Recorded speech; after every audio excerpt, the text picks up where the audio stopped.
And me and Kobe, man, we never talked, bro. We never had one conversation on the court. I ain't never said. Only thing he ever said to me was the last time he played, he grabbed me, hugged me. He was like, bro, I enjoyed all the battles, bro. Damn, that's dope. You the toughest. He told me in my ear. And I'm like, damn.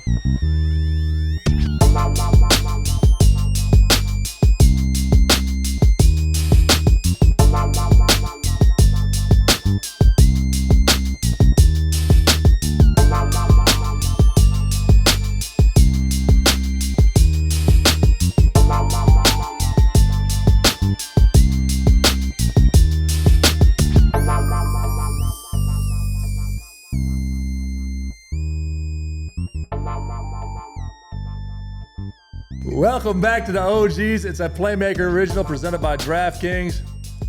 Man, tell them what it is. What is it? First team all defense. First team. They say you said, yeah, that's practice. Coach. You better feel about that. Man, they was too near not to hear it. Listen, hey, I'm gonna make it known as soon as I walk in the door. Let's work. You know what I'm saying? And that's what that really means, man. Let's work. Man, you know that's crazy to me because like I've always like heard like the top guys. Like you can say it's one thing for you to say it, but it's a whole nother thing when you get it from the D-Ways and the Kobe's and the motherfuckers that's really know what it feel like to be played and guard against you every time. So we all can say we want to say personally, but when you get the, you know what I'm saying, when you get your flowers from them kind of dudes, that's legit. Hey, It's definitely a respect, man. And an NBA champ, a 6-time NBA all-defensive team. And like I said, man, I'm for real what UD's saying, man. Like, everybody in the league knows you should have been a defensive player of the year. Man. I think one of the biggest travesties in the NBA as far as awards go. Man, listen, it hurt, because you know as a guard, man, it's hard for us to even grab them type of awards. That's really like a big man trophy, like how it was traditionally. But now, man, you see guards are fighting for it. I'm talking about competing for it. It's one of the biggest game changers. I felt like if I had got it back then, maybe they'd paid me a little more money, man. Man, you look at them awards around that time in free agency, man. Hey, man, they give that bag, that's that Supermax now. Man, come on, man. I'm gonna tell you like the old boy told me, you came out the sack just a little too soon. Oh, man. Old boy, oh, you came out the sack just a little too soon. DPOY, that's a trophy, man. I think I had a quick shot at getting it, I want to say 2013. I think I finished up maybe 5th. Don't give me the cap it up here, but maybe 5th or 4th. He said, don't give me the cap. You know what I'm saying? And I felt that year, whatever year that was, I think it was 13. I was like, yo, I should have got it. Yeah. I should have got it. Hey, listen, at the end of the day, some of the best, the best players in the world talk about it every day. Like, you're the hardest person they ever had to score against. So that, to me, that's like defense player of the year. What are we talking about? Definitely like a defense player. Had to go back to your upbringing because I know the way I played the game of basketball was 1,000% because of where I was from, my upbringing, my old boy, my homeboys, all that. That had to come from the Chicago. That had to come because it ain't sexy to be playing no goddamn defense and be stopping nobody. Ain't not, you know what I'm saying? That ain't sexy. It was only you. Chicks love the long ball, coach. They can't show the long ball, but goddamn it, defense win championships. It does. That long ball, it does. In the ring. It does. That's why I teamed up with defensive players. That's why you teamed up. So talk about that. Just growing up in Chicago and how that impacted who you was and the way you competed on the basketball court. Because I know a lot of Chicago dudes, and y'all kind of cut from the same cloth as me. We're a little rough around the edges. We ain't for everybody. We're a quiet taste. Exactly. Starting with that, we're going to give a big shout out to Juwan Howard. You know what I'm saying? He grew up in my neighborhood, 17. Man. We grew up on 95th Street in some projects, Housing Authority, and he pretty much paved the way. You know what I'm saying? He pretty much, showed us what it was like from the other stuff. Like, when you walk outside of my neighborhood, man, it's hustling on this way, on this left side. They shooting dice in the front over here. You know what I'm saying? They selling heroin on the other side.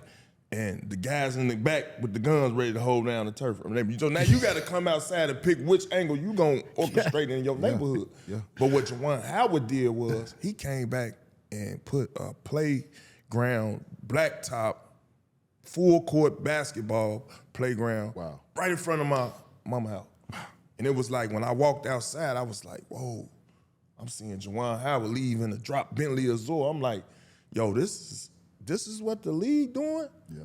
And it gave me an opportunity to compete with just about everybody in my neighborhood. And, wasn't no AAU team, wasn't no EYBL coming to the E Project too. Let me get that clear. It was either beat Old Head Avery. Yeah. You understand? Yeah. Old Head Avery was out there like Jordan on my playground. You hear me? Rest in peace, Avery, too. That's what I can still got people over there. And, man, that was my OG, man. I used to always look up to him, man, on the basketball court. He was always tell me, like, bro, you could be just like Juwan, bro. You know what I'm saying? You can make it, bro. You don't got to do all this other stuff. He always steered me to a different way, and I always honored him for that. So, man, I'm glad I got on this platform to give him them. But that's where that started from, man. Just everybody got the old man Ivory. In my hood, it was Block. You know what I'm saying? Block still, Block. Dre, you know you out there, but just somebody that run the court and run the park, and you get his approval, you feel like you're on your way. You get his stamp, you're on your way. And let me tell you something, for all y'all at home, man, if y'all ain't seen his doc, The Grindfather on YouTube, y'all got to tune in, bro. Man, because the stuff I wanted to, like, I got chills just from the beginning. Man, it's unbelievable. Talk about that, though, because Chicago, obviously, you said it. If you can live in Chicago and you're a product of Chicago, of the environment, whether it's Juwan and living in the projects we lived in or whatever. But one of the stories I got was when your dad gave you $100, you said, I don't know where the hell you got the money from. But he went and got all ones and went down and started shooting dice. Yeah, because I knew That's seven. I realized this, man. I needed the return on my investment early. I understood ROI early. Yes. You feel what I'm saying? And plus, you know, I always wanted to be able to hold them when it was like, you know, when they get this big. Do hit. You know what I'm saying? Big knots. On one of them big old bankrolls. So it was early, man. And so 7 years old, bro. 7 years old. And rest in peace, my granddaddy Sonny, he always taught me like how to shoot dice. We do two things: shoot dice and watch WGN basketball, Michael Jordan. We gotta watch the Bulls. That's right. So that's what it was growing up, man. And yeah, like I say, I come from humble beginnings, man, and you know, not the best situations. You know what I'm saying? I just made it. Whatever my mama had put in front of me, it wasn't much. I knew I felt like I had to go out here and get it. And whether it was that starting early, I was outside, bro. Yeah. It wasn't like my environment when you go into some of these neighborhoods where youngins in the world grow up and, you know, they get the silver spoon. Me, on the other hand, man, it was rough, bro. It was really rough, man. I'm talking about pork and beans and hot dogs for lunch, pork and beans and wings, breakfast and dinner. You feel me? Man. So it's like you play for, when you go out and play basketball, you play for something a little more. You know what I'm saying? It's like to change my circumstance. And that's how I looked at basketball early. But it was roller coaster. So you watch the documentary, you definitely get that's because I'm pulling it from the doc, man. That was God's plan for real, because all the shit you were going through, and you talk about bullets flying by you, and then you drive by a gym, and it happens to be a pro-am going on. Yeah, the IIT pro-am, the infamous IIT pro-am. I'm talking about all the pros that played there. I'm talking about from Michael Finley, you know what I'm saying, Bobby Simmons, Quinn Richardson, D. Miles. I'm talking about, you name, we had pros come all over come play this program. That ass you he out there on slanging. All them dudes he named was Chicago, except for D. Miles. That's East St. Louis. But all them dudes, them Chicago dudes, man. Like the list go on to my Chicago. One time I asked D-Wade, what the f are y'all doing in Chicago, man? Yeah. Like that shit is how South Florida is for football. D-Rose. That's how Chicago was for basketball. And I had to ask D-Wade, what the f is y'all doing in Chicago, man? Kill that for real though. He's out there from slanging to getting shot at to running into a damn pro-am. And then he didn't go to school one time. He like you at Florida. Didn't go to school in that class that one off time. None of this is surprising to me. Maybe you over there shocked. None of this is surprising to me at all. No, I'm saying though, like he didn't go to class at all. None whatsoever. They're like you at Florida. I had a 0.5. Listen, I had a 0.5 credit as a junior. That's what I'm saying. How do you get to Oklahoma State? I wonder, Hunko. I got to Oklahoma State, Co. Hey. Man, listen, they got him in. They got him in. Bro, you gotta figure, bro. I like, man, I'm telling you, the environments that I grew up in, bro, there was no AAU, none of them type of people coming to tell us that. Yeah. We was going to the park, playing at the park, and playing when Juwan Howard put the playground up. I wasn't educated about that, bro. And so it really ain't my fault, man. It's just my circumstance. But what I'm gonna give you credit on, and what I'm gonna give myself credit on, goddammit, is what we do know is growing up in inner city and street dudes, we are great businessmen. Yes, now, the financial literacy part, we gotta work on that. But we are great businessmen. We know how to hustle. We know how to get our bread up. Now saving that, we had to learn that. Yeah. We know how to hustle and get our bread up. And a lot of people at home, man, we know 17 and we know Juwan Howard for what he did for the Fab Five, but a lot of people don't know what he did for the city of Chicago. So that's some light. So if I was out to 17 always been a real one for me, but that's a big deal that he was able to do that for the city, man. Yeah. So let me go back on it a little bit though, because this is amazing to me. So when you were running around throwing dice and slanging, Were you actually hooping? Because like when you pulled up in that program, when was the last time you touched the ball before you jumped in that program? Man, like I said, I always played. I played here and there, but during that time in my life, man, like I said, my mom had, you know, she had told me like, if this what you on, you gotta get your ass up out of here. She literally put me out, and I was going to school, but I really wasn't going to school. I was just going there to shoot dice, like I say, and leave after that, go hit the block. And once I started seeing everybody just cut me off, it was like, nah, we ain't condoning that. That ain't cool. That's the OG. It was like I was by myself. And it was just that moment, like we was talking about the program, where, you know, trying to, you know, be hard-headed and be in the streets, and something almost happened where, like I say, the bullets went past me, you know, and that was my life. I thought it was over with. And I was so spooked at the time when it was time to, you know, exit that life. You know, I had heard about the program a day in my life. That was my first time riding past, like, why is all these Bentleys and Benzes in front of, where the hell did these cars come from? But at the time, you thought you were going to get a lick then. No, I was already scared at the time. Okay. So at the time, I'm like, I got on some fresh J's, you know, I'm going here, and I end up running into my boy, Jason Strait. Jason Strait, we end up going to Wyoming, and, you know, he one of the guys, and he was like, bro, where you been? I was kind of embarrassed to tell him, bro, I dropped out of school, bro, I ain't been in school now. Kind of embarrassing, but truth be told, we played. We ended up playing Sean Marion that day. And Tricks. Will Bynum was in the stands watching the game. So really everybody was coming to see Man, you all these names, these Chicago dudes. Yeah. Keep going, dog. The list is crazy, dog. Chicago, that's so crazy, dog. So look, Twan Walker and Will Bynum was about to play the following game. I had the first game I played with Jay Strait. I had like 18 against Sean Marion. I'm like, damn, I'm all right. Yeah. And so Will, you know, he came down there and told me, like, man, Joe, I ain't seen you in a while, man, but I can get you in school. I'm like, get me in school. I'm like, bro, I dropped out. I got 0.5 credit. Like, I'm going to get you in there. And shit, that so happened. This got to be God. That's what I'm saying. My mama had put me out. By the time I found out where she lived. Oh, so you didn't know where she was at? I didn't know where she at. So when I found out where she lived, when I found out where she lived, my grandma told me. Granny love the kid. So when I get over there, I tell my mom, I say, Mom, I'm going to get in school. I say, it's so crazy, Mama, but the school down the street from right here, I got to come back and live with you. She let me back in. Mind you, she got about This was high school? It's high school. I'm only 16 at the time. Okay. And so she got job applications laying on like, this is what you going to do. If you ain't getting in school, you going to. And man, I promise you, I went in that school, man, the principal, Mrs. Scott, my coach, Anthony Longstreet, they said, man, what we going to do with him? 0.5 credit. I said, man, he don't want to go to school. We'll come back in the meeting. He like, man, Joe, we need him. Then all of a sudden, we see the football coach coming at coach coming at look at him. Like, I don't care about no 0.5 credit. Just keep your helmet on. That's the football coach shit. He sizing me up. He looking at me like, we gonna make it through. I'm telling you, I was like Moss out there at the time too, kid. So why you ain't? I'm 6'5". I'm talking about Odell in that thing. For real. I look in the paper, man. I'm thinking I'm finna see Tony Allen 4 touchdowns. That say Hubert Jenkins. I'm like, who the is Hubert Jenkins? Hey, I'm going back to, you know, the next day you go back to school. You looking at the paper. You turn. You like, oh, you go back to school. Hubert Jenkins. You see the quarterback, okay, they got Corey in there, okay.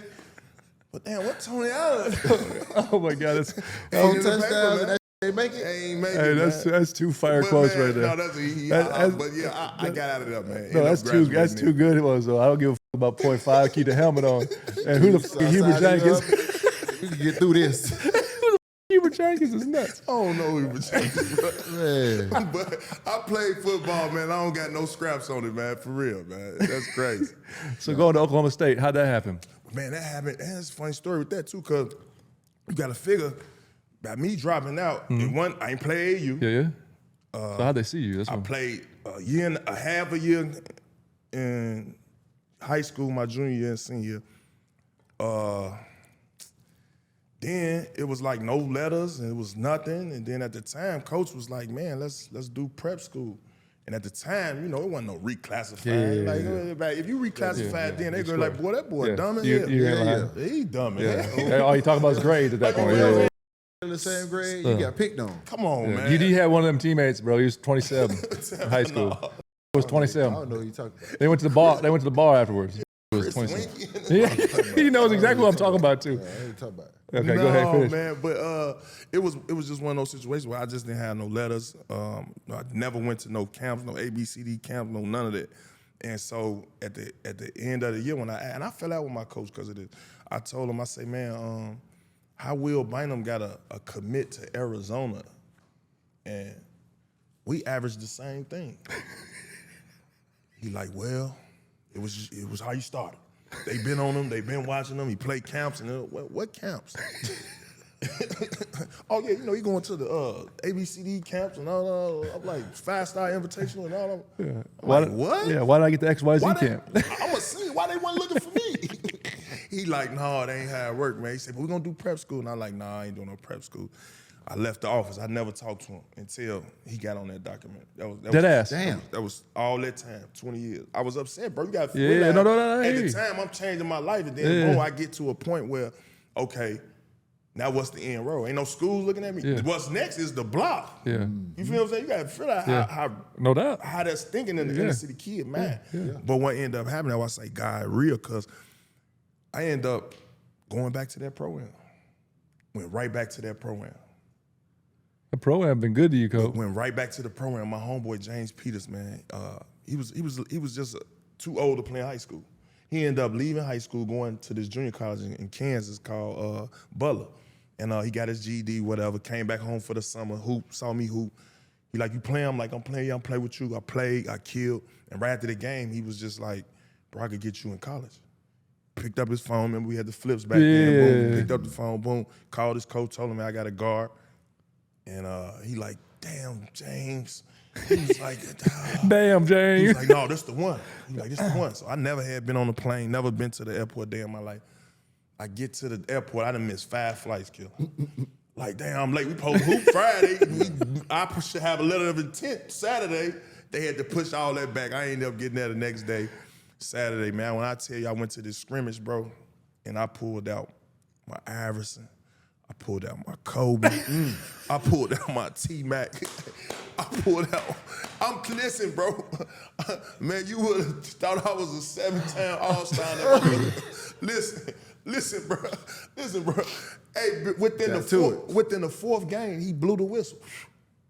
Hey, Tony Allen, come upstairs. Shout out Coach Dennis Hale. He was at my jersey retirement too. He say, yeah, letter of intent. Boom, I call my mom. Hey, mama. You throw them applications away, baby. We going to college. Hey, Mike, we going to college, baby. No, for real. You need, ain't no 4 years? You ain't got to pay for no education. Listen, all these, I got Kroger, you know Walgreens. You know that was man, I can't high be school, 6'5", talking about you want one of these, you want one of them. T-Mobile. Tony Allen, aisle 7. When he saw off the top shelf. 6'5", welcome to T-Mobile. I couldn't do it. So what ended up happening, bro? He signed 11-10. Boom. I get there, and man, I ain't gonna lie, that was a cool experience, man. Seeing all them ethnicities and just really a culture shock to me. You know what I'm saying? From Chicago to Stillwater is crazy, by the way. And this on the way getting there, I was in Kansas. That's just as country. Come on, what we talking about? So El Dorado, Kansas. But I end up, like I say, it was a roller coaster because, I ended up getting in trouble there. I got kicked out of that school, blowing it down. Funny story, they was coming to give me my award. They was come tell me I'm freshman of the year at this conference, the Jayhawk conference. And so as I'm coming to get the award, they coming in the room, and normally in the room it's over, the season over with. So, I'm in the burn down. Oh, okay. Burning, I got the candles, got the air freshener, got everything, got the kit, got the towel, everything under the door. I done told the guys, bro, don't come knocking on my door, it's lit. I done let everything cool. Bro, they knock on the door, boom. I'm like, who is that? So I get up. When I get up, I walk to the door, boom. What's up? Come on out. They like, they sniffing hard in the mouth. What's that fragrance? Well, you can't hide that smell. They like, what going on? They like, well, yeah, we just wanted to let you know you won freshman of the year. Oh, thanks. I'm like, damn. So I went back in there, man. When I tell you, I went to class the next day, I came back the next day, because on the sign it say, no smoking, no drinking. Any violated, one that violates, instant ejection. Came back, bro. All my Jordans and Nikes was on the front of the campus, of the dorms, bro. They had my TV pulled down, bro. I'm talking about everything. My laundry bags, my microwave. I'm talking about, bro, they kicked me out so fast, bro. I said it's over. Now, man, I'm still thinking, I'm about to go back to the block. I'm so thorough right now. Imagine where I'm about to live. I still got 2 months of school. Oh God! So where did you live? I ended up having to, call home. The guys had to get me right. Call home, hey, bro, I need five. Send me another 5. Everybody who sent me 5 got me 2 months rent. Yeah. You know how that go, man. Anything but bringing your ass back here. You can't come back here. You can't come back here. Yeah, exactly. That's how the homie's gonna do. You can't come back here, bro. And where it get tricky at was the school that won National Junior College Championship. This is like an NCAA. They got one in junior college too. They won it the year before I got there, and it was a guard. I forgot his name. I think his name Tarver or something. He ended up leaving, and they needed a 2 guard. And Coach Helms reached out to the Wabash Valley, and I played there. So the guy who was supposed to go out of junior college named Antoine Barber. See, this year they had Kedrick Brown, Quintel Woods. Yeah. Quintel Woods. And the killers. Shout out to those guys. Remember Quintel. And so it was supposed to be a 3rd junior college guard come out, Antoine Barber. He went to Kentucky. And that's ended up being Zach Randolph's cousin too. For real? I found that out later on once I told Zebo this story. But all the schools in the nation was coming to see him. I'm talking about every last one of them. And once he committed to Kentucky, because he was supposed to go put his name in the draft. You see your name in the mock, it's time to leave. Let's see you. Come on, man, it's time to leave. Yeah. And y'all won a championship, it's time to go. Ain't asking questions. But by him coming back, got me the exposure. You see what I'm saying? That's what my first look at a school started looking at me like, this about to be something big. Basketball fans, the NBA Finals are here. The stage is set. The stakes are sky high, and every shot could be the difference between glory and heartbreak. There's still time to get in on the action with my partners at DraftKings Sportsbook. Right now, new customers can bet just $5, and if your bet wins, you'll take home $300 in bonus bets. Download the DraftKings Sportsbook app and sign up using my promo code OGs. The crown is yours. Love the thrill of live betting? DraftKings has got you covered. Bet live on in-progress games right here as they happen. Make watching the game that much more exciting. If sports betting is not available in your state, don't worry. You can still join in on all the fun with DraftKings Pick 6 and have the shot to win cash prizes. Download the DraftKings Sportsbook app now. New customers use my promo code OGs and bet just $5 on any wager and get $300 in bonus bets if you win. That's promo code OGs only at DraftKings Sportsbook.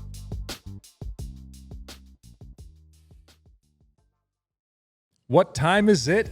Game time. My favorite stretch of basketball season is here, the playoff push. Nothing like sitting in some courtside seats watching your favorite player ball out. Game time makes getting tickets faster and easier, even for hard to get playoff seats. Prices on the Game Time app actually go down the closer it gets to tip-off. With killer last-minute deals, all-in prices, views from your seat, and their lowest price guarantee, Game Time takes the guesswork out of buying NBA playoff tickets.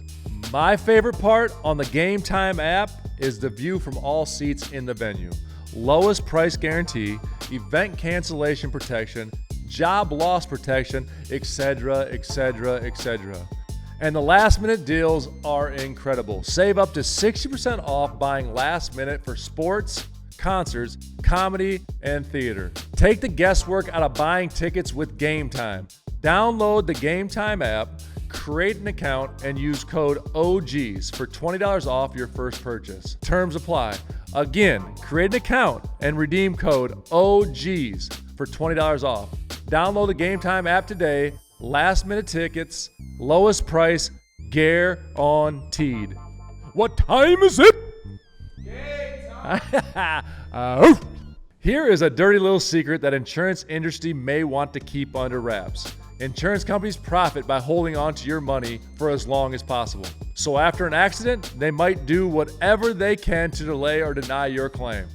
This way, they can keep those profits growing. Morgan & Morgan fights hard against these corporations to fight to make sure you get every dollar you deserve. When in court, the insurance companies want juries to think that at-fault driver is the one paying the verdict amount.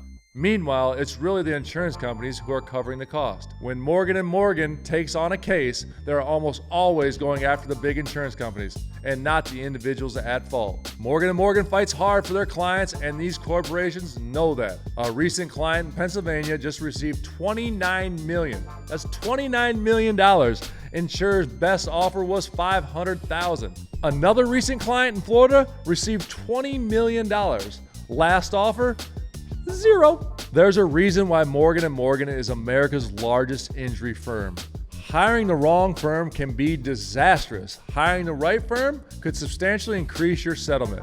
With Morgan & Morgan, it's easy to get started, and their fee is free unless they win. Just visit forthepeople.com/OGs or dial #law 529. That's forthepeople.com/OGs or dial #law 529. This, my friends, is a paid advertisement. The OGs are back, and we are with our boys at DraftKings Sportsbook. UD. Yes, sir.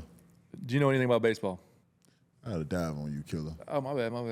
Damn right. Do I know about baseball? By the way, yeah, I know. I just can't play. Your son's a monster, by the way. I just can't play. But today, for our people at the crib, we are going to give you some of the best advice on the potential of making money. Go to DraftKings right now, code OGs, and we're going to give you our futures for National League 2025 Cy Young Award winning pitcher. You told them we're going to give them our best advice. Our best advice. Don't get mad at us. Huh? They going to get mad at us if they don't hit. Don't get mad at us. Don't be DMing. We do it the best we can. The best we can. It's early. It's very- early. it's very early. It's early. It's very early. And so when it's early, you're taking a risk. But that's why you're getting the numbers you're getting. You're getting Paul Skeens at +210. Man. And that's why I'm going. You're getting Yamamoto at +400. That's why we're getting it, because it's early. Really? It's really early. As we get closer, you ain't getting these odds. Pitchers make a lot of money, I tell you that. They do. I didn't get out there. Well, I'm and going throw Paul that Skeens, motherfucker. bro. And I'm going with Paul Skeens because, really, I think he's a gangster. I love Paul Skeens. Yeah? Yes. Paul Skeens, huh? Rookie of the year last year, if you don't know that, people at home. Paul Skeens, huh? Who you going with, Coach? I'm more of a... You're going Yamamoto, aren't you? hell no. He's freaking good, Coach. He is good. He is really good. He is really good. Yeah. He gave me the hell no. He is really good. He is really good. You're going Zach Wheeler, aren't you? You know it. I'm going to go Zach Wheeler. I'm going Zach Wheeler. Phillies guy. And there's something about the Phillies teams. You know, just rugged, rough. Yeah. You know, one of those underdog, lunch pail, hard hat teams. He's 5-1 right now. Got off to a pretty good start. Really? He's 5-1 right now. He's off to a pretty good start. I mean, you're throwing 80 Ks. What? Second in strikes. Hold strikeouts. on. You know, I like that gas. Where? I like that gas. I like that gas. 80 Ks. I like that gas. I'm going Zach. I hope his gas a little different than your gas. Yeah, it all gets you where you're trying to go. Yeah. So gas is gas. So Zach Wheeler at +320 is Udonis Haslam's pick for Cy Young, National League Cy Young. I'm going Paul Skeens at +210. Your odds are better, UD, but my pitcher's better. Hey, Damn. go to DraftKings Sportsbook right now. Code OGs. The potential of winning a lot of money. Come on, man. This is the money train over here. Paul Skeens, Zach Wheeler. What is it? Meet. We're out.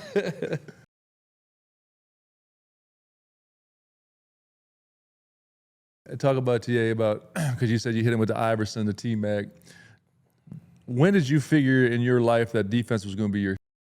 Because like what happens in the NBA, man, is everyone sees, like me, I was just a shooter, or you know what I mean, like. Yeah. But everyone had the game now to get there. Yeah. So talk about your game, like what you had, and when did you learn that defense was going to be like your calling card and your staple? When I got to Oklahoma State, you know, shout out Coach Sip. Coach Sip was the guy recruiting me at the junior college. You know winking at me and. Because at the time you couldn't, Paul Sip, that's my man, but you was winking and shit. You know, y'all couldn't talk to us back then. You remember back in the day? You remember back in the day where it'd be like, all right, you're going to have to move that way. I'm hacking this shit in the interview. I'm still playing. You fouling? That's what you do? But no, he was wanting to tell me that he not recruiting Antoine Barber. he came to recruit me. Yeah. There was so many colleges there, everybody. So I'm looking like, all right. I end up going there, and when I got there, first thing I asked Coach Sutton, before I signed my letter of intent with Coach Sutton, was, can I get to the league? I flat out asked him, can I get to the league? And he was like, you listen to what I say, and you play hard on the defensive end, because the defensive end is what's going to get you there. I like your size. The defensive end is what's going to get you there. And before you know it, bro, I was playing passing lanes, trying to lock anybody up. I'm talking about whoever was in the conference. Man, Coach Sutton just said I can get to the league if I go ahead lock in on the defense. Now, I already know I'm feeling like I'm nice anyway. I'm nice. Now, let's keep it real. Let's keep it a buck. I'm nice. I'm a JUCO All-American. I'm feeling that way anyway. And my hood telling me that too. Like, boy, you going to the league. And so when that came about, it was like, all right, damn, he want me to play both ends. And so instantly then and there, I was like, I'm going to play a game within the game and play defense. But I'm my bread and butter is offense. Let's not get that twisted. I was player of the year. I was player of the year. Hold on. Newcomer player of the year. Lead the JUCO, come to the big ranks. Newcomer of the year. The next year, player of the year. You know what I'm saying? Yeah, man. For real. All-American, man. Well, honestly, though, that says a lot about you. A lot of kids ain't going to want to hear that early on. Nobody want to hear that. Especially if you got a bag and you can go to it. And the coach tell you, okay, you can do that, but I want you to focus on this, and this is how you're going to get where you're trying to go. Especially defense, because defense ain't easy. No, it ain't. It ain't sexy, like you said. Like, people ain't signing up for that. People want to. And everybody can't do it. No, it's coming here. Yeah. You know, stop it, bro. You know that it's an inner drive you got to gather when competing at a high level, and playing defense is definitely going to be needed when you talking about that's what you want to do. Yeah. And ain't too many of them left in the game today. I've never seen anyone not be able to get screened. Yeah. Get through. And I mean that. And definition right here. Yeah, that's what I'm saying. It's dead ass. Like, I've never seen, so, like, you found out defense was going to make it for you, right? Especially when you got the league. Was it like film work, or was it just want to? Because I've never seen anyone get screened before. Like that's if you talk to every high level player, D Wade, Kobe, KD, they couldn't shake you. And what you use a screen for, obviously, people at home is get an advantage. They never got an advantage screening you. So what was it? What is it? Film? Was it just combination of heart? Yeah, you're right, UD. But the film aspect, I think the film never lie, bro. You look at film, and half of the league then, where the whole league is pretty much running the same play. Yeah. Back then, they was running pin downs, flex screens, and wide pins. Wide pins. You know what I'm saying? You had bigger guys coming to try to get these guys. I know if I did my work early, stayed on your hip, and seen when the pick come, sometimes I get so tricky, bro, with this. It's be like, okay, the pin down coming. I'm going to act like I'm going to shoot the gap. So the pick going to go over a little bit. Now I'm going to stay with my man. And now I got the steal with my left hand. I'm going to get a steal. We going the other way. I play it down like that on pin down. Then on the mid pick and roll, I already know if I could get my shoulder above his shoulder, why this guard coming into his weak hand? Because we sending them weak every time. Right hand or left hand. You know what I'm saying? And a lot of people in the world probably don't understand this lingo. It's a fraternity lingo, so you gotta understand it. But I never let my shoulder get hit. And I would do the same thing on the mid pick and roll. Sometimes you think I'm about to go over, but no, you a pick up, I'm going under. I'm telling you, it's through, bro. Ain't nobody better. It's making me laugh because when I play with him, it was like sheer joy watching him play defense because the way he's talking right now is the way he played it. Like, it was like that. He was fully bought in, but he was so funny when he was doing it too. Because you let him know we got it too. And he yelled at first team. That's crazy. And I really believed our first team, bro. Shooting for a defensive player of the year, trying to market, because I started understanding, okay, a lot of this is starting to come brand stuff now. I started seeing it's slowly developing into that. And one thing that I did was, bro, I used to go to the referees right before the games, shake their hands. How you doing, sir? You guys have been a salesman since he's 14. First team all defense. No, he didn't. So it get to the point, bro. It get to the point, Danny Crawford and them folks looking at me, I already know. Boy, you smart. First team all defense. So now by the time it's time to scrap up, man, listen, dude already know how I'm coming. I told him for the game, I'm physical tonight. Man. First team time. You feel what I'm saying? And a lot of people know don't know that if you just get a feel the refs before the game, and save you some money too. I'm saying because I never got no tech from no referee. He say, Tony Allen, first team all defense. All on. You see all on. It'd be funny when I be at the front row of the Grizzlies game, and that's the first thing they'll say, first team. I know. I'm like, man. It's so funny. That's smart, bro. Yeah, it was big, man. I love that. I rep that. That's one thing I should have took on. I mean, I used to always know the refs' names. I used to speak to the refs, but I never got in the part where I was, speaking it into existence. You know what I'm saying? And all throughout my career, 20-year career, I might be not first team, but I should have been on one of them defensive teams. For sure. And when they had to come, it was the same thing. And no doubt. Different way. I wasn't a guard, but the same kind of competition. But that's sharp, my boy. Yeah. That's sharp. Well, you was on to something early. Talk about your days in Boston and win that championship with Boston. Well, in Boston, I gotta say, man, I learned a lot. I learned how to be a professional. I had my younger, wilder days. You know what I'm saying? Being drafted, full of himself. You know what I'm saying at the time, but.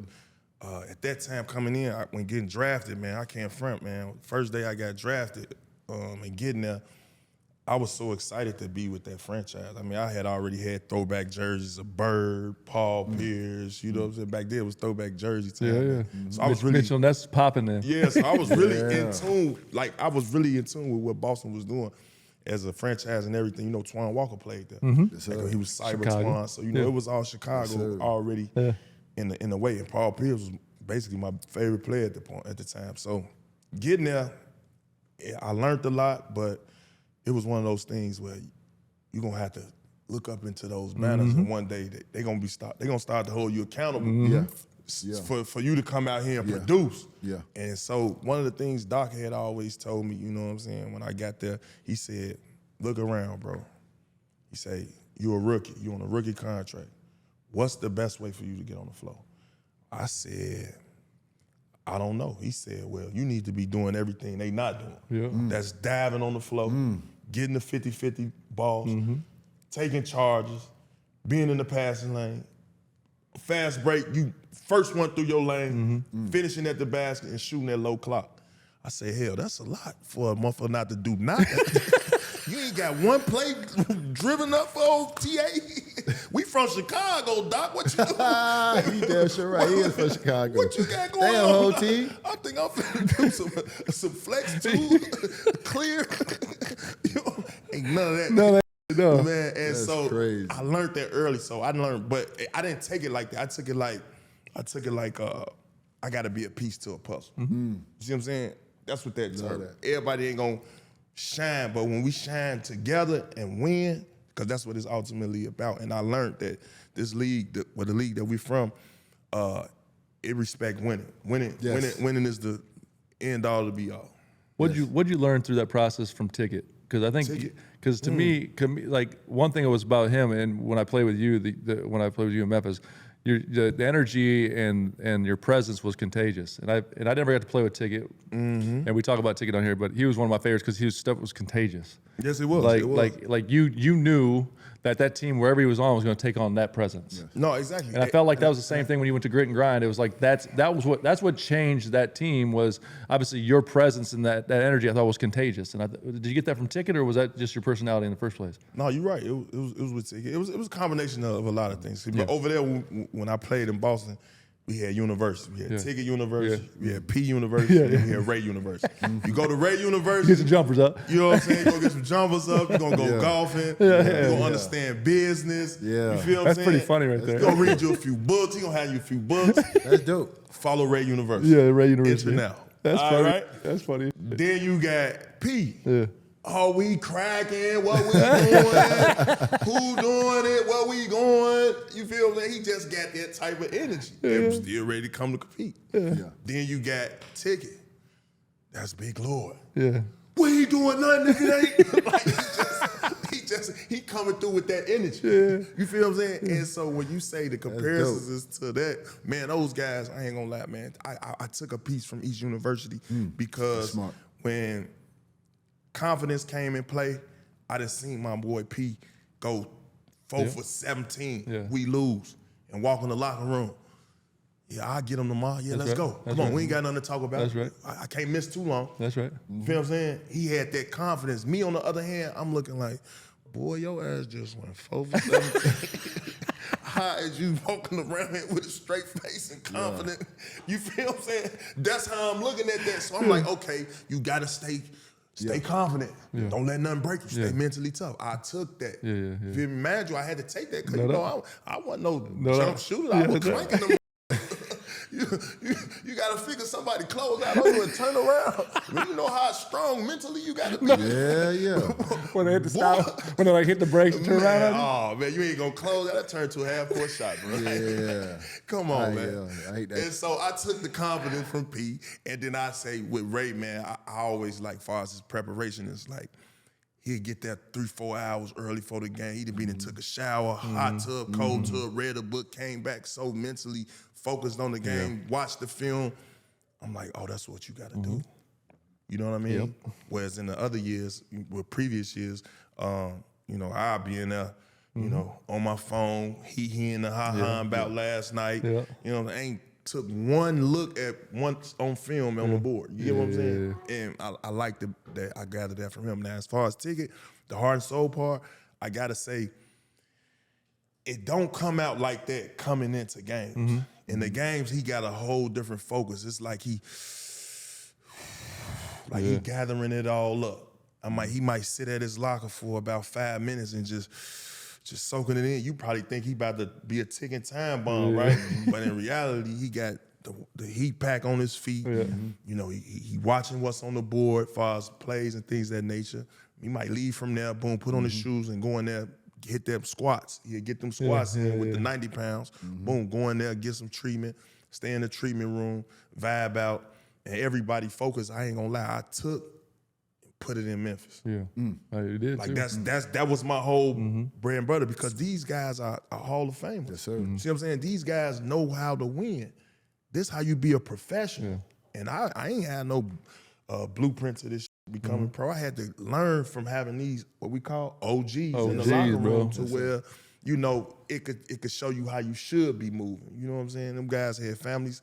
I want to grow a family, things of that nature. I want to follow that everything that they had going. You know what I'm saying? So Boston, big shout out to Boston, man. That's my heart. Yeah, so you win that championship and then go to Memphis. Yep, and you're part of what I think is obviously the best team in Memphis history. It's a grit and grind team. And by the way, UD, just like you, got his jersey retired. For sure. Yes, sir. Big Yes, step sir. for that. Yes, sir. Big And step. I honor that. Congratulations, because my brother. Congratulations, you, my brother. Yes, sir. Because guys like us, these jobs require a lot of this. Yeah. Feel what I'm I saying? tell people all the time, dog, you got a nice little shiny Bentley, but if ain't nobody changing the oil and the spark plugs, Exactly. That bitch ain't going nowhere. We gonna see your ass on 95 sitting on the side, and we gonna ride by in the Chevy.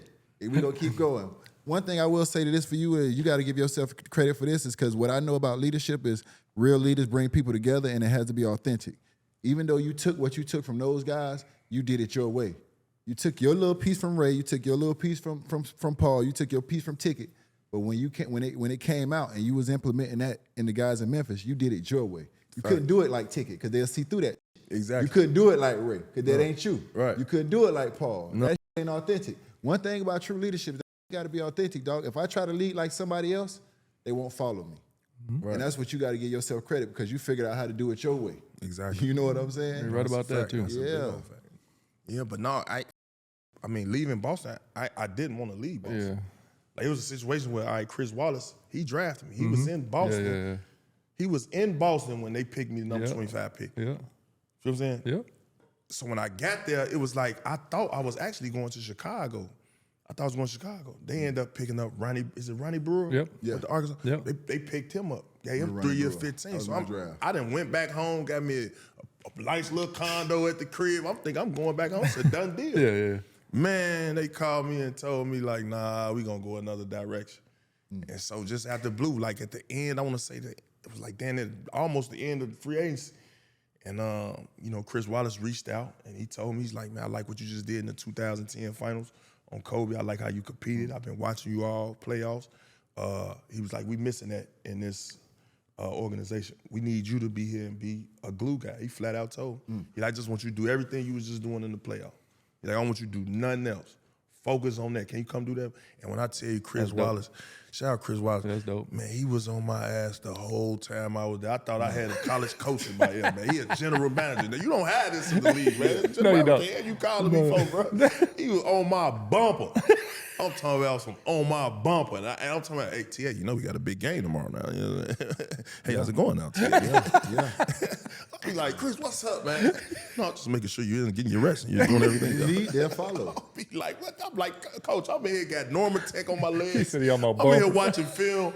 What are you talking about, Chris? He on my bumpers How now. important your leadership is. And I honored that, bro, and I can't front. So I always give him kudos, man, for just even taking that chance, because that was it. That was my only offer. If not, I wasn't gonna be in the league. It changed that team too, man. I'll be honest. That team, the way they put that team together and the way they did that from the outside, you're like, whoa, you know, they did the Zebo and you, and you're like, you know what I mean? Like, and it came together, and it just, you guys took on that, and it's what they call it, grit and grind. Like that was y'all. I mean, we knew when you walked in that. Oh God. You knew you was in for a battle.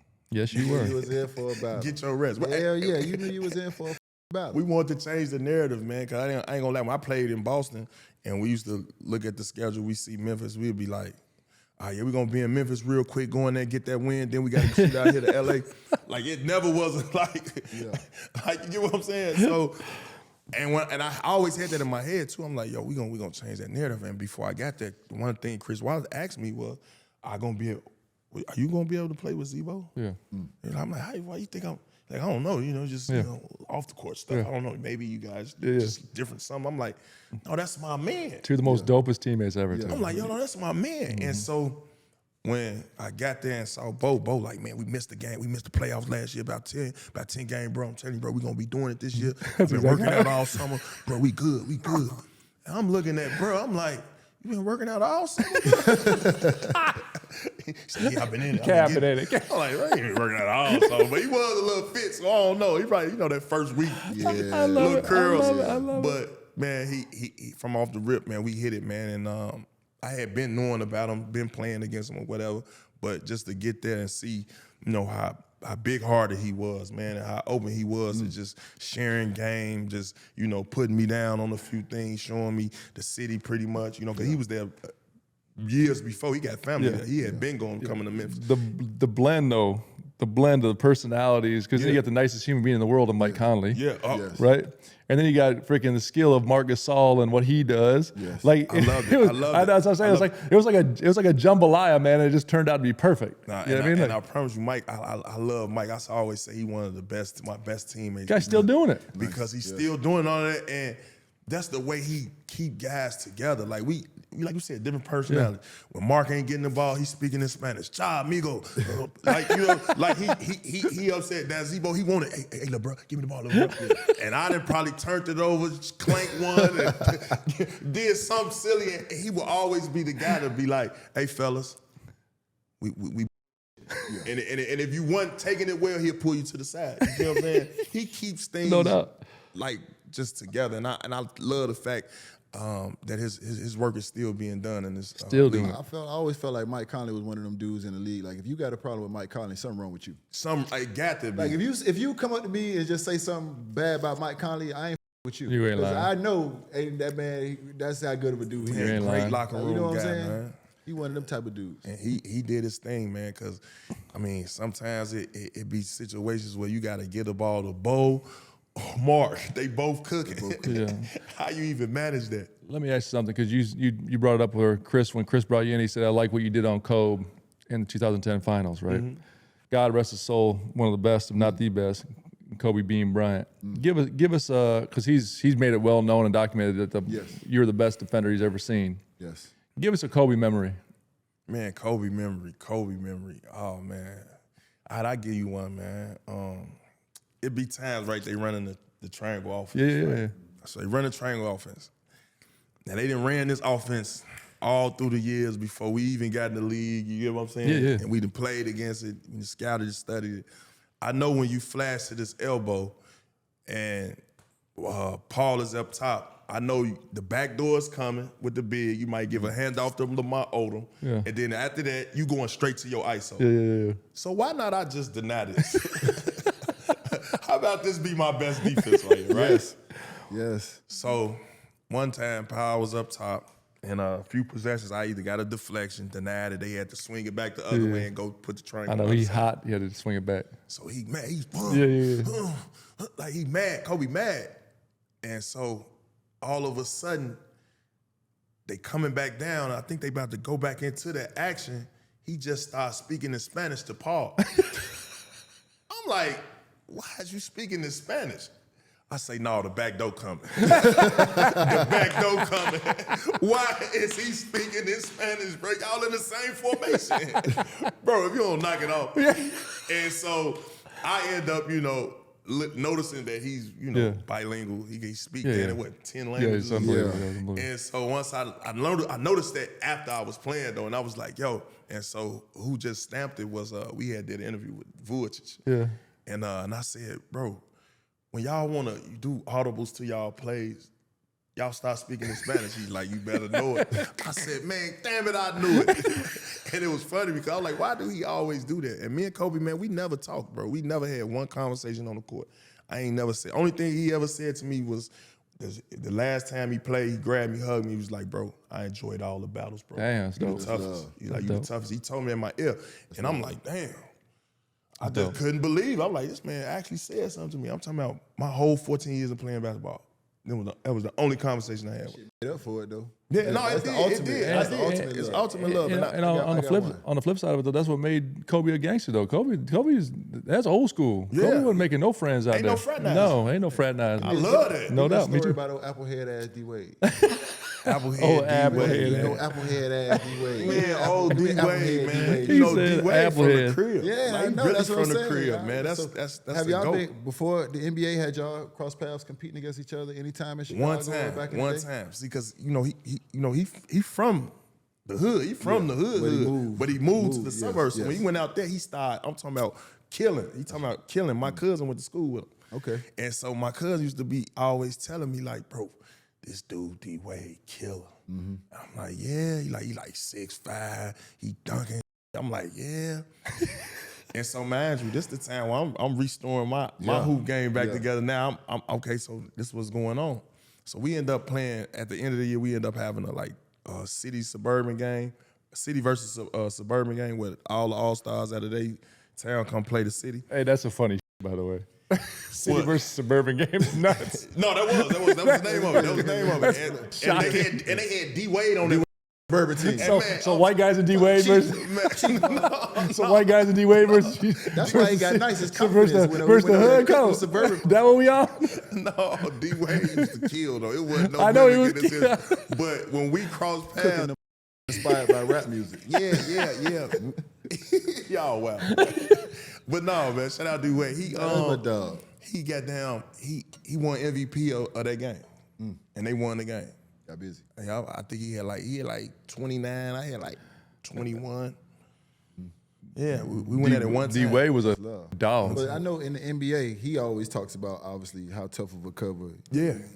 When he played against you, but when y'all talk, because you talk a lot of shit, what you be saying? What you be saying? You know, you really want to know? Yeah, I want to know because I don't be over there. Hey, he be mumble rapping until he's on first team. So listen, especially somebody from home. I can stop. Especially somebody from Chicago. What you be saying? As soon as you wake up in the morning, I'm locking your ass up on the doorstep. Like, what you saying? I promise you, I'm on that type time for sure. But let's just say I'm contesting this shot. You miss. I might just say, no, you all right, it's just my presence. You feel me? You all right, it's just my presence. You feel me? Like I might say something real slick, you know what I'm saying? But I ain't barking. One thing I ain't doing is barking. Or I might speak in third person. I might just say, might get a block shot or something, or, I might say, get that shit out of here. That's normal. But for sure, if I hit you with that or what's another one? Good DTA. Yeah. You said that to yourself. He said that all the time. He said that in practice. I'm speaking in third person. Yeah. So, it by the way, that's worse. That's worse than someone barking loud at you. Like, hey, it's all right, dog. That's just my presence. You got to get into them mentally, man. For sure. Come on, man. I ain't talk much. I had the mouthpiece in, but I tell you, if you make a good shot, I said you got to make that for 4 quarters. For 4 quarters. And then when the fourth quarter, when that goes short or left, I'll be like, see? That's a long thought process too for that time. You gotta make that shit for 4 quarters, boy. But no, D-Wade was tough though, bro. I can't even front. Like, I ain't gonna lie. One thing about him, man, he was one of them guards, man. He attacked the offensive glass. Say, what made him different?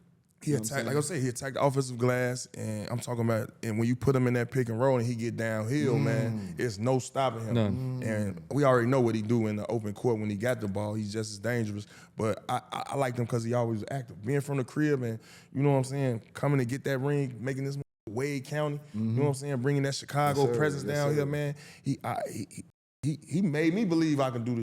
You know what I'm saying? Because he one of them, and he always been, you know, a competitor ever since I know him. Yes, sir. You know what I'm saying? So big Yeah, let me ask you something, because the game obviously is always changing, right? And it got real offensive for a long time. But now we're circling this playoff time, and now it's got defensive again. Kicking back in, they let him play It's a got little defensive bit. again. Oh, it is looking 90s out there. Let me ask you something.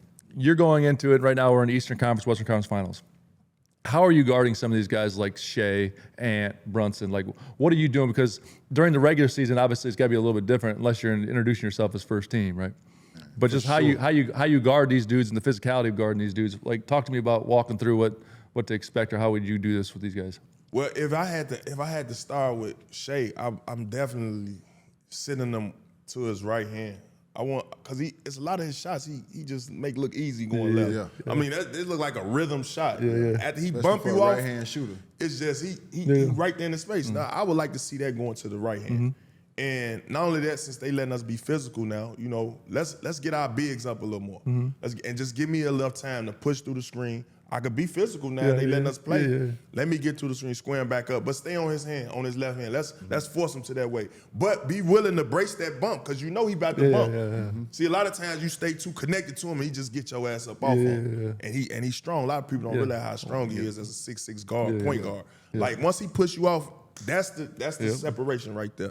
If you could brace that, be able to gather your upper body up and brace that, and still be willing to contest for a 48-minute game, I don't see him being effective. And then you got these guys going there that's definitely weapons though, like Isaiah, Joe, and Wiggins. You're gonna have to make them be threats. Make them be in this moment. Make them be who they make them be Mike Miller. Let's see if they Mike Miller. That's it. That's a challenge for y'all too now. But let's see if they Mike Miller. That's right. I love what he said though. He said 48 minutes. Like, you're gonna make some of those tough shots. For 48 minutes, everything has to be tough. See, I think the problem is, and what a lot of guys get away from is, they'll play tough defense for 2 or 3 possessions, and then you'll get 2 or 3 easy ones. Then they try to turn it back on, then you'll get 2 or 3 easy ones. That got to be 48 minutes, dog, in every shot. And literally, for that 48 minutes, you literally just wearing on them to the fourth quarter. This is what now the fourth quarter, I want that shit to start being left.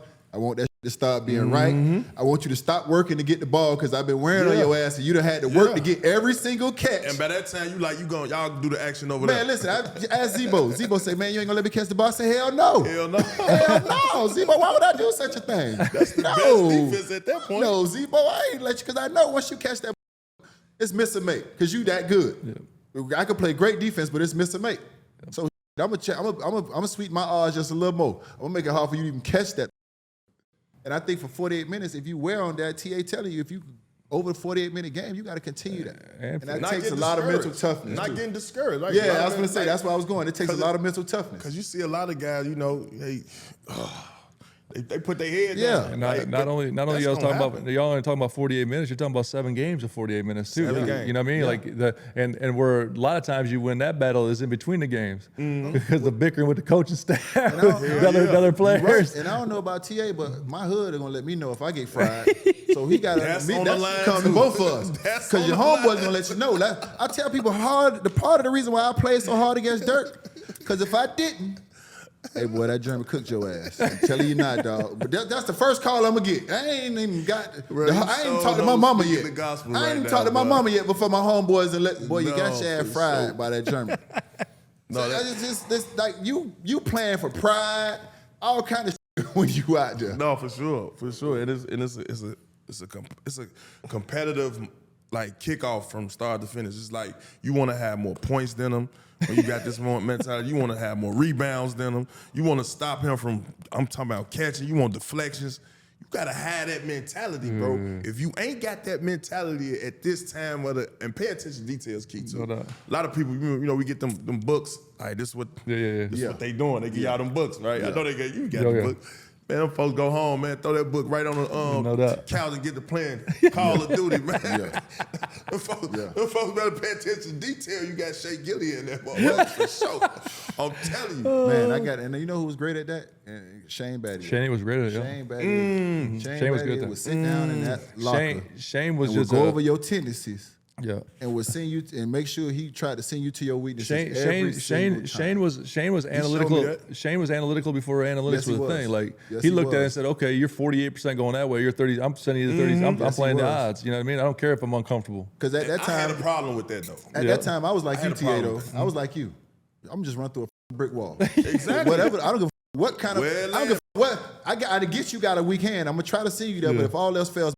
Me and you, and I like me. Exactly. I wasn't with all the analytics right away. I got into that further along with Shane. And then I always thought, like, because he said, and Shane actually set me down and told me the same thing, but what I had disagreed with Shane was, like, okay, you talking about that 30% just might be the time he turned great. I'm not just about to give you this shot, bro. Because I got you to your so-called weak shot. You get what I'm saying? And I didn't think numbers would be as effective as they are today. But back then, he was definitely on it before I could even see it being a thing around the league. Before we let you go, we got a couple more things, but I want to do some fan questions because we got a bunch of them from you getting on here. All right, come on. Bendon Ward 13. What is your favorite Memphis memory? Man, my favorite Memphis memory. I'll tell you my favorite Memphis memory. My favorite Memphis memory is when I was feeling so good about making the playoffs, bro. I was feeling so good. I'm talking about I was so turned, bro, because we hadn't won. Yeah. We hadn't even been there in a while, I guess, but I went and got a grizzly put in the back of my head. Ooh. I went and got a grizzly. Y'all gonna get the pictures for this for y'all. We gotta get the pictures though. But I went and got a grizzly put in my head, bro. And when I got the grizzly put in my head, I'm thinking my homeboy and them, I'm thinking Zebo and them, I'm thinking they with it. Yeah, like, man, he believes. He believes. That's what you got the reception gonna be? Man, the folks roast the hell out of it. They said, well, you got a pit bull on this? Hold on, wait a minute. They said, we got a pit bull on this? No, that grizzly's sick. No, TA. That ain't it. That grizzly's sick. Hey, talk about, man. That ain't it. That was like a demon. Bro, I was lit. I was so lit. Hey, listen, people don't know, bro. I thought that was the hardest thing in the world, bro. Hey, listen. But over the years, as I look back, that grizzly's sick. No, man, that's funny though. But yeah, that was probably one of the biggest moments. I got one more before we go because we talked about how you would stop SGA. Mm-hmm. I gotta ask you, how would you stop Brunson? Because he got the foul going on. Yeah. So how would you stop Brunson? And after Brunson, I gotta ask you, how would you stop Ant-Man? And those are my last two. All right, how would you stop Brunson? Honestly, I think you when we use the word slow him down. Slow him down. How would you slow him down? That's a bit much, but I gotta say, if with Brunson, I want to see what he doing to his right hand. You know what I'm saying? I want to see him going to his weak hand more. I see a lot of, his left hand. I want him going to his strong hand more. Mm-hmm. You feel what I'm saying? And these guys, I say that because they get to their spots and create space. Yes. So you gotta be willing to fight these guys bumps, be physical, and you fighting the ref too. Yes. But you really ain't fighting the ref if you go to the ref and holler at him and let him know. It's got to be first team. It's about to be first team. Yeah, first team. But other than that, he initiates all the contact. These guards, you name it, initiates all the contact. And like I said, it's similar to Shea. Once they get to that mid-range pulley, they pushing you to the point where they want just a little creating space. And if you can manage to hold that push off and still be able to move your feet, because once you get pushed off balance, you got to realize your feet slip. Yeah. Ain't nobody getting pushed and being able to still stay in one spot. So you got to close the space back up and be able to contest. And then it ain't going to be 2-3 times where you do it. It might be 4-5 times where you don't even matter to him. But the last 10-12 times of those possessions of the game, I'm pretty sure that shot ain't as effective as it was earlier. He went on his ass. And as far as Ant, I think he the one that probably got me. Like, cause it's like you can't, if he east or west you know what I mean? He could pull up from 40 now, you know what I'm saying? His range got extended. Then if you push him left, he might take off, go left and you know, throw it on your head. Pop your ass. And then if he go right, he just as strong as going to the other way to dunk you the other way. You see what I'm saying? So it ain't really no weakness in his game. He figured out that trap, and they started sending them two at him. He figured that out. Yeah, figured that out. He figured it out. Start coming up with huge assists. I like that, but I don't know. He tough, bro. And I don't got no answer for that. Man, listen, I've never been first team, never been 20th team. 20th team. But I've watched a lot of basketball, right? And the biggest thing you mentioned about all three of those guys, I mean, you're never going to stop them. You try to slow them down. Everything I've seen in playoff basketball when you're successful, the best players make them inefficient and keep them off the foul line. Exactly. Because you talked about both of them. Brunson lives at the foul line. Shea shoots 12, 13 of them a game, right? Ant finds, so it's trying to make them inefficient. Like they're more than likely going to walk away with 20+ points. Yeah.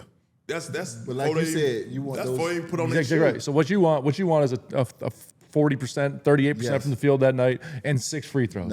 That's winning your battle. 2-3 minutes of the game. But with that being said, that's hard as shit now. No, you got to get him there. Exactly right. It ain't going to be easy to take him there. No doubt. You ain't going to be easy to take him there. But a point that you made that's great, and I think a lot of people don't recognize about offensive players, and you made this point, is a lot of people think when you're a left-handed basketball player, as a big, you want to come up and set the screen on their side so they can go to their left immediately. I always used to set the screen on D-Wade left hand. I always just set the screen on D-Wade right hand. So he go left. Because he's going to go left. Exactly. So I know I'm going to send him to his right just so he can cross over, go left, and get that step back and get to his spot with his left hand. So a lot of times I would set it on his strong hand just because I know he's going back left to get to that step back. Yeah. When you set that on Brunson's hand, I love what you said, because a lot of times if you set it on the left hand side, he gonna cross over to get to that right just so he can get to that step back. So send him to his left and try to keep him over there and go over there. Let's see how good. Because once you get in his pocket, you got too much. And I ain't worried about you finishing over none of the bigs. So I know it's easier said than done. We just going over strategies here, but I love that strategy. They east to west though. They east to west. Once they get that's what set them up to get into that little position where they want the bump and then the fade. So it's all about just really smelling this cologne early. Let's smell this cologne early. Let's get in there and smell this cologne early. What's this? Some dose? Oh yeah, come on. He gotta know soon you walk in, this man is on me. Yeah, like Huggies. That's another part of it too, I believe. You gotta irritate these guys. No doubt. You get what I'm saying? Get on their skin. Two more fan questions. Smells clone early is fantastic, brother. Yeah. 305 Dan, who was the hardest person to guard in the league when you played? Well, we all know Kobe, the Black Mama. That go without saying. But as of if I could, they was all tough, man. I ain't gonna lie, everybody was tough, man. I faced my job was to go. Yeah, you had the number one option every year. I mean, every game. The maxed out players. Whoever was maxed out at the guard spot, I had to. But if I had to pick, I'm gonna have to go KD, bro. And when I say KD, it's because it's like when they was running that pin down action. Fire. And if I get caught late, or if he catch it, whenever he catch it and he decides to pull, the contest of the shot is like when I reach my arm out there, it's like like right here in his forearm, and it's like I would foul him. I would get him to the line. You know, that's the cardinal sin in basketball. You find a 3-point shooter.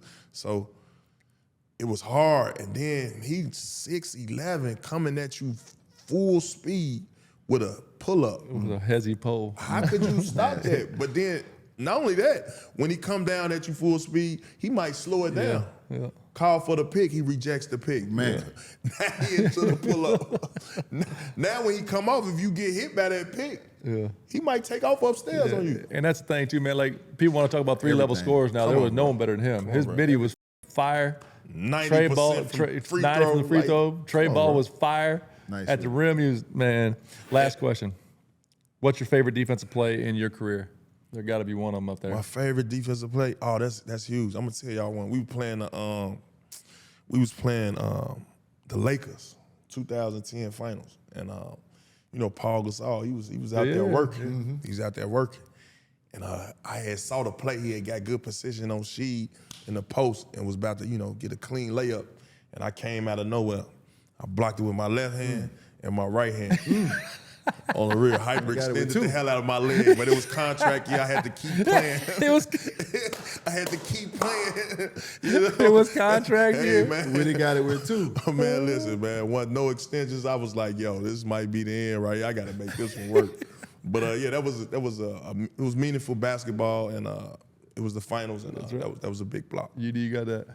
Oh, the Tommy John Elevate Your Game segment? Yeah. This is Elevate Your Game segment. It is presented by Tommy John. Who has elevated their game the most during the playoffs, you think?